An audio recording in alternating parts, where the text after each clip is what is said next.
Les Impatientes, paru aux éditions Emmanuel Collat en 2020. Ce livre est une fiction inspirée de faits réels sur un sujet universel, celui de la violence faite aux femmes. Trois femmes au destin lié, celui de femmes peules, mariées de force dans un milieu polygame et musulman. Elles ne reçoivent qu'un seul conseil, un mot, patience. Ce mot revient toujours et encore comme ligne de conduite pour toutes les épreuves qu'elles traversent. Mariage forcé, viol conjugal, polygamie. L'auteur dénonce tous les tabous dans ce livre qui se lit d'une traite. Écrit à la première personne avec des phrases courtes et percutantes, l'auteur réussit à nous faire vivre en direct la violence vécue par ces femmes. Nous sommes tour à tour Ramla, Hindou et Safira. Ce livre a reçu le prix Orange du livre en Afrique et le prix Goncourt des lycéens. Je vous lis un extrait. Patience, mes filles, Mounial. Intégrez-la dans votre vie future. Inscrivez-la dans votre cœur. Répétez-la dans votre esprit. Mounial. Telle est la seule valeur du mariage et de la vie.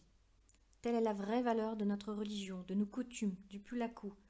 Mounial, vous ne devrez jamais l'oublier. Mounial, mes filles, car la patience est une vertu. Dieu aime les personnes patientes, dit mon père. Je n'ai pas attendu d'être mariée pour suivre ce conseil de mon père. J'ai toujours entendu ce fameux Mounial.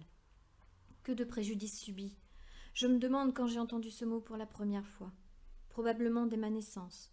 On avait alors dû me chantonner « Patience, Mounial, mon bébé, tu viens dans un monde fait de douleurs. Petite fille si jeune et si impatiente, tu es une fille.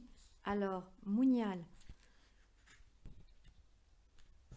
Mounial toute ta vie. Commence dès à présent. Il est court le temps du bonheur pour une femme.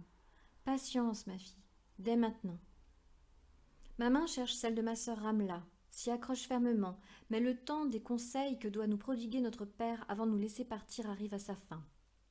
Mes tantes m'entraînent déjà vers la sortie. À cette minute ultime, j'aurais voulu me réfugier sous le lit de ma mère. J'aurais voulu me raccrocher à elle jusqu'à la fin de mes jours.